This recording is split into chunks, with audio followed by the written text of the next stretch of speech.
MPO প্রজ্ঞাপন জারি, বাড়ি ভাড়া 10% হারে কার্যকর ও চিকিৎসা ভাতা 1500 টাকা সহ উৎসব ভাতা 75% কার্যকর করা হয়েছে। জাতীয়করণ নিয়ে নতুন ঘোষণা দিলেন শিক্ষা উপদেষ্টা অধ্যাপক চৌধুরী রফিকুল আবরার। আসসালামু আলাইকুম দর্শক, বিস্তারিত আলোচনার পূর্বে অনুরোধ করব চ্যানেলটি সাবস্ক্রাইব করে ভিডিওতে লাইক দিয়ে সাথে থাকুন। অর্থ মন্ত্রণালয় থেকে 5% বাড়ি ভাড়া দিতে চাইলেও শিক্ষকরা ন্যূনতম 10% দাবি করছেন। সেক্ষেত্রে সমাধান না এলে শিক্ষকদের আন্দোলন এবং শিক্ষা প্রতিষ্ঠানে চলমান অচলাবস্থার কি হবে, এমন প্রশ্নের জবাবে অন্তর্বর্তীকালীন শিক্ষা উপদেষ্টা অধ্যাপক চৌধুরী রফিকুল আবরার বলেন, সমাধান যদি আমাদের হাতে থাকত অবশ্যই করতাম। তাদেরকে বলেছি, আসুন আমরা আলাপ করি। গত 16 অক্টোবর শিক্ষা মন্ত্রণালয়ের সংবাদ সম্মেলনে সাংবাদিকদের প্রশ্নের জবাবে উপদেষ্টা বলেন, সমস্যা আমরা অবশ্যই সমাধান করব। সমস্যার সবচেয়ে বড় সীমাবদ্ধতা বাজেটে। যারা আন্দোলন করছেন তারা আগেও বিভিন্নভাবে আন্দোলন করেছেন এবং তখনও আলোচনা হয়েছে। যতবারই তারা আসতে চেয়েছেন ততবারই তাদের জন্য দ্বার উন্মুক্ত ছিল। প্রথমে 1000 থেকে 2000 টাকা করার দাবি আগের মন্ত্রীর সময়েও তোলা হয়েছিল। যথাযথভাবে সংশ্লিষ্ট মন্ত্রণালয়কে তা আমরা জানিয়েছিলাম। পরবর্তীতে তারা এক প্রকার সিদ্ধান্ত দিলেন 500 টাকা বৃদ্ধির। শিক্ষা মন্ত্রণালয়ের সঙ্গে আলোচনা ছাড়াই অর্থ মন্ত্রণালয় 500 টাকা নির্ধারণ করেছে কিনা জানতে চাইলে শিক্ষা সচিব রেহেনা পারভিন বলেন, উপদেষ্টার সঙ্গে আলোচনা করে ডিও লেটার পাঠানো হয়েছিল। এমপিওভুক্ত শিক্ষকদের সঙ্গেও আলোচনা হয়েছে। তাদের দাবি ছিল বাড়ি ভাড়াটা যেন শতাংশ ভিত্তিক হয়। এরপর আমরা এমন অনুরোধ জানিয়ে অর্থ মন্ত্রণালয়ে চিঠি দিয়েছি।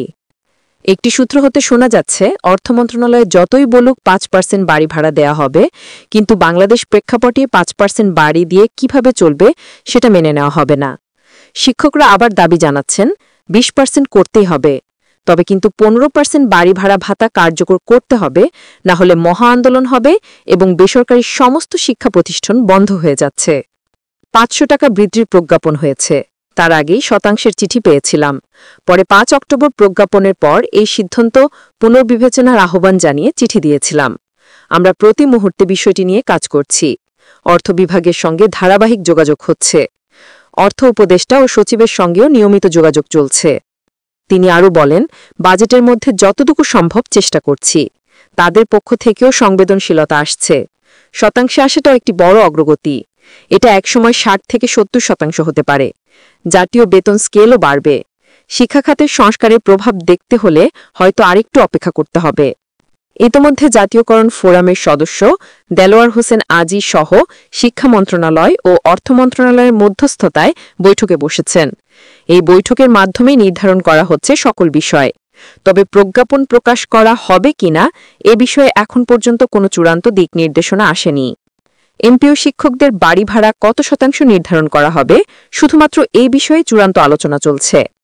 ইতোমধ্যে গত 12 অক্টোবর থেকে এমপিও শিক্ষকরা লাগাতার অবস্থান কর্মসূচির মাধ্যমে তাদের 3টি দাবি উপস্থাপন করেছেন।